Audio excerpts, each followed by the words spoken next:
पाकिस्तान से कैप्चर हुआ वेपन है। बाद में आप लोग फोटो ले सकते हैं, वीडियो बना सकते हैं। मेरे सामने आप लोग के पीछे देखिए, चारों तरफ नीचे से जमीन से लेके पहाड़ी के टॉप तक बर्फ नजर आएगा।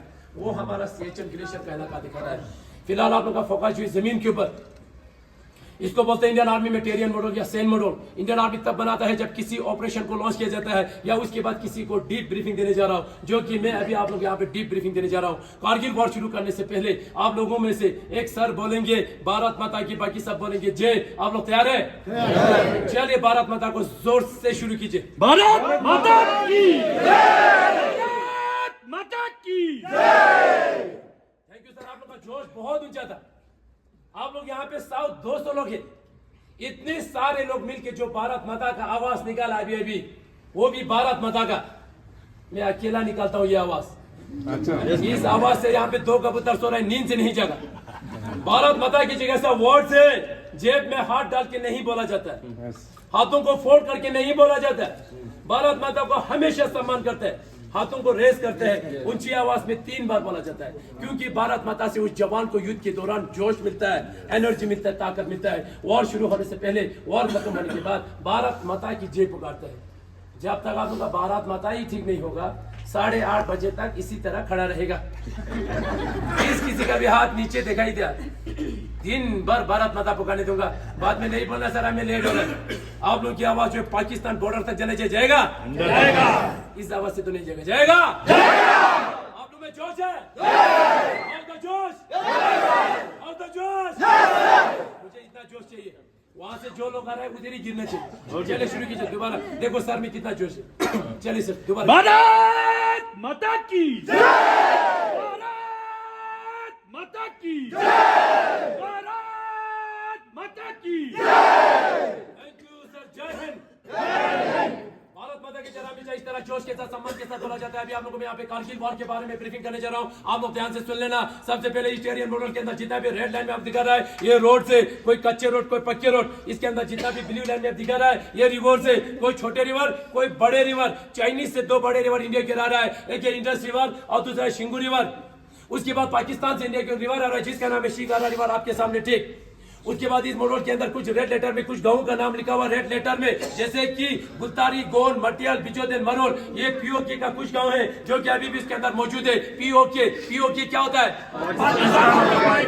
पाकिस्तान ऑक्युपाइड कश्मीर, जो कि पाकिस्तान वाले बोलते हैं आजाद कश्मीर। उसके बाद जितना भी एरो हेड मेरे और इंडिकेट कर रहा है, ये एलओसी है। एलओसी क्या होता है? मुझे आवाज नहीं आ रहा है। ध्यान से सुन लेना। ये जो कारगिल वॉर कैसे हुआ, क्यों हुआ? कारगिल वॉर नहीं होना था, कारगिल वॉर धोखे से हुआ। पाकिस्तान ने हमारे साथ बहुत धोखा किया था, इसीलिए जो कारगिल वॉर 1999 में पाकिस्तान के साथ वॉर हुआ। 1999 से पहले इंडियन आर्मी और पाकिस्तान के बीच में एक एग्रीमेंट के ऊपर साइन किया गया था कि विंटर्स के टाइम पे दोनों मुल्क उस हाइट के ऊपर नहीं बैठेंगे जहां पे ज्यादा बर्फ होता है। ना तो इंडियन आर्मी, ना तो पाकिस्तान के रेंजर्स, उनको रेंजर्स बुलाया जाता है। क्या बुलाया जाता है? इंडियन आर्मी एग्रीमेंट के हिसाब से नीचे डाउन हुआ, मगर पाकिस्तान ने ऐसा नहीं किया। पाकिस्तान धीरे धीरे अंदर आना शुरू हो गया और हमारा कुछ पोस्ट धोखे से चोरी छुपाते ऑक्यूपाई किया। वो कौन सा पोस्ट है आप लोग जमीन के अंदर देख लेना। सबसे पहले द्रास के अंदर तोलोलिंग 5140, टाइगर हिल 0.4875, उसके बाद कारगिल के अंदर 0.5608, कक्सार एंड मर्दास, लाज में है बडाली के अंदर जुबार हाइट, मुंटू डालू, खलुबार पोस्ट एंड यलदौर। ये पूरे का पूरा जमीन आप लोगों को यहाँ पे देखने में छोटा दिखाई देगा, मगर द्रास से लेके बडाली तक अबाउट 134 किलोमीटर जमीन उन्होंने धोखे से चोरी छुपाते ऑक्यूपाई किया था। उस दौरान इंडियन आर्मी एग्रीमेंट के हिसाब से नीचे डाउन हुए थे। पाकिस्तान ने जितना भी जगह जमीन पोस्ट ऑक्यूपाई कर लिया। अब थी इंडियन आर्मी की बारी, उसको कैसे रिकैप्चर करना है। ध्यान से सुन लेना। बडाली के अंदर इंडियन आर्मी को कैसे पता चला कि हमारा पोस्ट ऑक्यूपाई हो चुका है। बटाली के अंदर एक पोस्ट है जिसका नाम है मुंटू डालू। क्या लिखा हुआ है? मुंटू डालू। आवाज नहीं आ रहा है? मुंटू डालू। मुंटू डालू 506 के ऊपर एक चढ़वा था, भेड़ बकरी चराने वाला लद्दाखी सिविलियन जिसका नाम था टाशी नमग्याल। क्या था? टाशी नमग्याल। टाशी नमग्याल मुंटू डालू इलाके के अंदर हर हमेशा भेड़ बकरी ऊपर नीचे करते रहते थे। एक दिन मुंटू डालू इलाके के अंदर उसने वहां पे कुछ हरकत को देखा। वहां पे कुछ लोग हरकत कर रहे थे। पहले उसने देखा कि ये इंडियन आर्मी है कि पाकिस्तान आर्मी है। वहां पे उसने देखा लंबे चौड़े पठानी सूट में 8 से 10 लोग पत्थर से बंकर बना रहा था। उनको कंफर्म हुआ कि ये इंडियन आर्मी नहीं है, पाकिस्तान आर्मी है। इसीलिए फटाफट बटालिक बेस में आके इंडियन आर्मी को इंफॉर्मेशन दिया जाता है, सर मुंटू डालो इलाके के अंदर कुछ हरकत हो रहा है, आप लोग देख लेना बोल के इंडियन आर्मी फटाफट एक्टिवेट हो जाता है और वहां पे पेट्रोलिंग तैयार किया जाता है। उस पेट्रोलिंग कमांडर का नाम था कैप्टन सौरभ कालिया। क्या था? कैप्टन सौरभ कालिया के साथ 10 जवान इंडियन आर्मी द्वारा सबसे पहले यहां से पेट्रोलिंग के लिए भेजा गया। भेजा तो जाता है 10 जवान, वहां से एक भी जवान वापस नहीं आया, पूरे का पूरा जवान वहां पे शहीद हो गया। इसीलिए फटाफट इंडियन एयरफोर्स द्वारा वहां पे एक ऑपरेशन लॉन्च किया जाता है। उस ऑपरेशन का नाम था ऑपरेशन सफेद सागर। ऑपरेशन सफेद सागर इसलिए नाम दिया गया क्योंकि ज्यादा हाइट होने की वजह से इंडियन आर्मी और इंडियन एयरफोर्स दोनों मिलकर उस ऑपरेशन को सक्सेसफुल बनाया। ऑपरेशन तो सक्सेसफुल हो गया, मगर खालूबार 4812 के ऊपर हमारी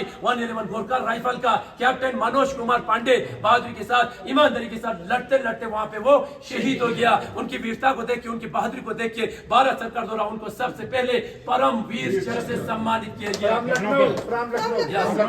नेक्स्ट आता है तोलोलिंग। क्या है? तोलोलिंग। आवाज नहीं आ रहा है?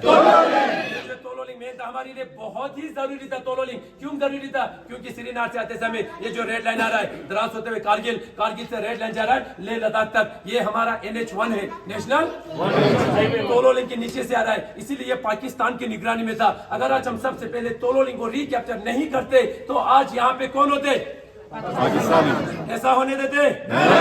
ऐसा होने देते? ऐसा ना हो। तोलोलिंग को रिकैप्चर करने के लिए कैप्टन विजय थापर को टास्क दिया। कैप्टन विजय थापर बहादुरी के साथ, ईमानदारी के साथ तोलोलिंग को रिकैप्चर करने के बाद 22 साल की उम्र में यहाँ पे शहीद हो गया, जिसका द लास्ट पोस्ट आप लोग यहाँ पे जरूर पढ़िए। द लास्ट पोस्ट करके आप लोगों को प्राउड फील होगा, फख्र महसूस होगा। शहीद होने से 2 दिन पहले अपने पिताजी के नाम खत लिख के वो शहीद हुए। बाद में आप लोग अच्छे से पढ़ सकते हैं। उसके बाद पॉइंट 5140 को रिकैप्चर करने के लिए कैप्टन विक्रम बत्रा को टास्क दिया। आप सभी को मालूम होगा कैप्टन विक्रम बत्रा का दूसरा नाम भी है शेरशाह। के लिए आवाज बहुत कम होता है। कैप्टन विक्रम बत्रा का दूसरा नाम क्या था? शेरशाह को टास्क दिया था 5140 को रिकैप्चर करने के लिए, और उसने बहादुरी के साथ 5140 को रिकैप्चर करने के बाद दोबारा आगे एडवांस करते समय 2 गोली लगने के कारण कैप्टन विक्रम बत्रा वहां पे घायल हुआ। घायल होते ही अपने सीनियर ऑफिसर को यहां से चार्ट वर्ड का एक मैसेज भी पास किया जाता है। वो मैसेज क्या था?